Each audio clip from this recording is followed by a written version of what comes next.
Irrespective of cost religion. అది కులానికి మతానికి అతీతంగా ఎవరు తప్పు చేసినా వారికి శిక్షలు వేయమని కోరుతున్నా. అన్ని మతాల వారికి, అన్ని కులాల వారికి. అఫ్జల్ గురుని ఉర్దీ అని తప్పనలేదు, ఉర్దీ అని చెప్పిన. కసబ్ ని ఉర్దీ చేయడం తప్పలేదని చెప్పిన. అట్లనే ప్రజ్ఞా ఠాకూర్ అంటే ఆమెను కూడా ఉర్దీ చేయాలి, తప్పలేదని చెప్తున్నా. సో న్యాయం మాట్లాడడం ఎట్లా తప్పు అవుతుందో నాకు చెప్పండి దయచేసి. ప్రవీణ్ బ్రదర్ ఆయన చంపింది అందరికి అర్థమవుతుంది. ఎవడైనా ఈ భూమి మీద ఎవడైనా నేరం చేసేవాడు దొరికే విధంగా చేస్తాడా మీరు చెప్పండి నాకు. అలా సోకాళ్ళు మీ దగ్గర ఆధారాలు ఉంటే సో అండ్ సో ఇవ్వండి ఇట్లా మాట్లాడుతున్న వాళ్ళు చెప్పండి. హిరేన్ పాండ్యా అనే హోమ్ మినిస్టర్ ని అక్కడ గుజరాత్ లో ఎవరు చంపారో చెప్పండి. చిన్న పిల్లల్ని అడిగినా చెప్తారు. గోద్రాజ్ సంఘటన ఎవరు చేయించారో, ఎవరి ఆధీనంలో జరిగిందో, ఎవరు గ్రౌండ్ లో 3 రోజులు పోలీసులు ఉండొద్దని ఎవరు ఆదేశాలు ఇచ్చిండ్రో, ఆ యొక్క సాక్ష్యంగా ఉన్నటువంటి ఐపీఎస్ అధికారి అయినటువంటి సంజీవ్ భట్ ని అక్కడ ఇన్నేళ్లు జైల్లో ఎందుకు పెట్టిండ్రో అందరికి తెలుసు. మరి చట్ట ప్రకారం ఎక్కడ ఏ కోర్టులో ఆధారాలు లేవే అంటే ఆధారం చట్ట ప్రకారం నీ దగ్గర ఆధారం ఉన్నా కేసులు విచారణకు వస్తలేవు. ఇప్పుడు అంతెందుకు ప్రత్యూష కేసు ఉంది. నా బిడ్డని రేప్ చేసి చంపినని వాళ్ళ అమ్మ అంటుంది. మరి ఇప్పటి వరకు చర్యలు లేవే. ఎందుకంటే ఆ ప్రత్యూష ఇన్సిడెంట్ జరిగినప్పుడు వాళ్ళ అమ్మ అక్కడ లేదు కదా. వాళ్ళ అమ్మక్క లేనప్పుడు వీళ్ళంతా హాస్పిటల్ యాజమాన్యము పోలీసులు అందరు కుమ్మక్కై ఆ యొక్క ఆధారాలు తారుమారు చేశారు కదా. చేసినంత మాత్రం వాళ్ళ అమ్మకి అక్కడ ఏమైందో గమనించలేని స్థితిలో ఉందా వాళ్ళమ్మ? అంటే చట్టానికి దొరకకుండా మనం ఆధారాలు లేకుండా చేస్తే అంత మాత్రాన వాస్తవాన్ని మారిపోదు కదా. మనము ప్రజా సమస్యలు మాట్లాడుతున్నాం. ఇక్కడ ప్రవీణ్ బ్రదర్ ఇష్యూ అనేది వాళ్ళ వ్యక్తిగత విషయం కాదు. అది వాళ్ళ వైఫ్ తోటి వాళ్ళ యొక్క బ్రదర్ తోటి ఒక స్టేట్మెంట్ ఇప్పించి అది కూడా ఇంగ్లీష్ లో రాసిన స్క్రిప్ట్ 2 నిమిషాల స్క్రిప్ట్ చదివేసి ఏం చెప్పిండ్రు జెసికా సిస్టర్ వాళ్ళ యొక్క వైఫ్ గాని వాళ్ళ బ్రదర్ ఏం చెప్పిండ్రు, ఇది మేము పోలీసుల విచారణకి సహకరిస్తాము, వాళ్ళ మీద నమ్మకం ఉంది, అట్లనే రిలీజియస్ హార్మోని మెయింటైన్ చేయాలని చెప్పారు. ఎవరు కాదన్నారు? నేను ఏ వీడియోలన్నా కొట్టుక చావమని ఎక్కడని చెప్పినా నేను. ఈ కేసుకి నాకు ఇట్లాంటి ఇన్ఫర్మేషన్ వచ్చింది. దీనికి సంబంధించి దీన్ని ఏమంటారంటే అమెరికా భాషలో టిప్స్ అంటారు, ఇండియాలో లీడ్స్ అంటారు. ఎక్కడి నుంచి ఎలాంటి సమాచారం వచ్చినా తీసుకుంటారు. చర్యలు తీసుకోవాలని మేము కోరుతున్నాం తప్ప ఎవరి వ్యక్తిగత జీవితంలోకి పోతలేమే. కరుణాకర్ సుగుణ యొక్క కుటుంబ సభ్యుల్లో ఇంట్లోకి పోతలేమే. ఎవరు ప్రశ్నిస్తే వాళ్ళ యొక్క వ్యక్తిగత జీవితంలో అది కూడా వాస్తవం చెప్పాలి కదా. వాడు ఏమంటాడు నిన్న పోతే వాడు కరుణాకర్ సుగుణ అనేటోడు ఏది పడితే నేనంటే అమ్మాయిల బ్రోకర్ని అంట. నేను అమ్మాయిల బ్రోకర్ గా చేస్తూ అమెరికాలో ఇన్ని రోజులు నన్ను బయట వస్తున్నా అమెరికా పోలీసు వాడు. మీరు చెప్పండి దయచేసి. ఒకవేళ వాళ్ళ దగ్గర ఎలాంటి ఆధారం ఉన్నా తీసుకోవో. ఇండియాలో ప్రభుత్వం అయితే మీదే ఉంది కదా, సిబిఐ మీ చేతుల్లో ఉంది కదా. నాకు రెడ్ నోటీస్ పంపించవచ్చు కదా. యూ కెన్ టేక్ యాక్షన్స్ కదా. ట్రంప్ మోడీ దోస్తే కదా, ట్రంప్ చర్యలు తీసుకోవచ్చు కదా. ఏదైనా ఉంటే నా న్యాయవాది ద్వారా నేను ఫైట్ చేస్తా కదా. అభిప్రాయం చెప్తే లోపలేస్తారా? ఎంతమందిని వేస్తావు? అంటే కేవలం భయభ్రాంతులకు గురి చేసి అందరు నోరు మూసుకోవాలనేది మీ ధ్యేయమా? నేను ఇప్పుడు కరుణాకర్ సుగుణ నా మీద ఆరోపణ చేసిండు. ఇక పోయి జైల్లో పెట్టుకో అంటలేను కదా. నేను ఆధారం లేదు కాబట్టి నువ్వు జైల్లో పెట్టు, నువ్వు నోరు మూసుకో అంటలేను. నేనేమంటున్నా, అది నీ సంస్కారం. ఎవరేం చెప్పినా అందులో ఎంత వాస్తవం ఉందని ప్రజలకు గ్రహించే శక్తి ఉన్నది.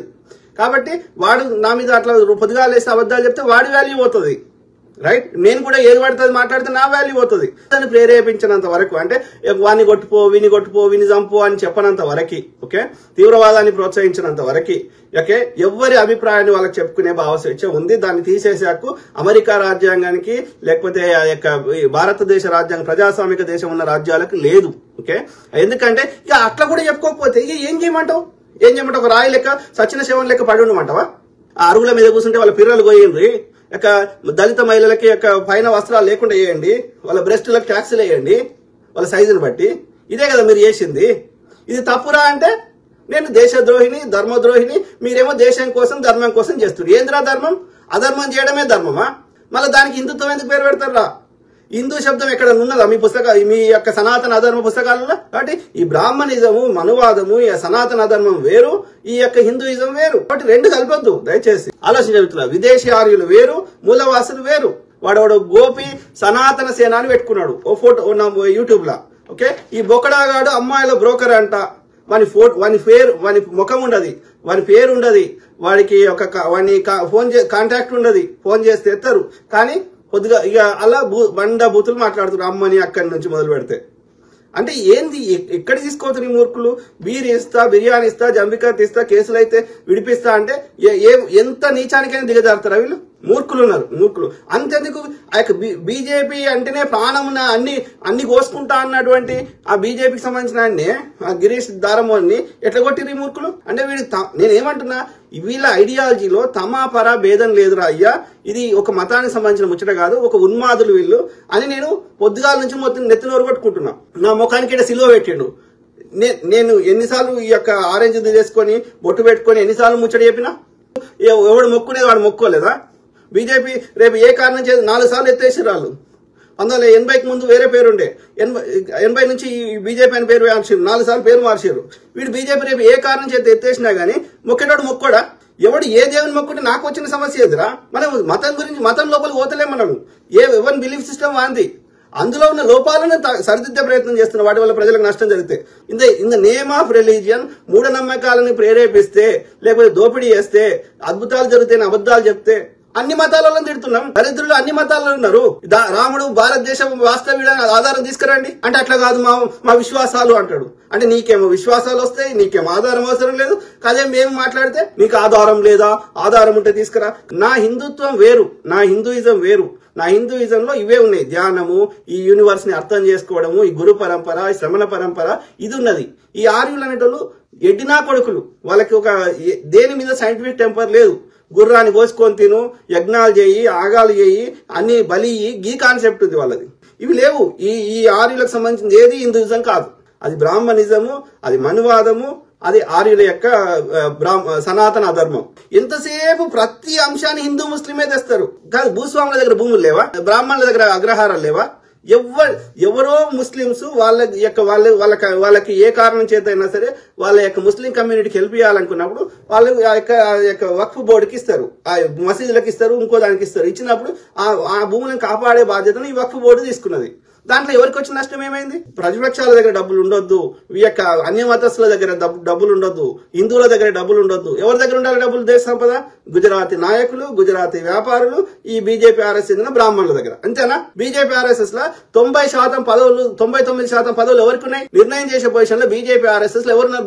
ఆర్య బ్రాహ్మణులు తప్ప. ఆర్ఎస్ఎస్ లో ఎప్పటి వరకు ఎన్నికలు జరగలేదు ఆర్ఎస్ఎస్ చీఫ్ ఎన్నుకోవడానికి సంచాలకులని.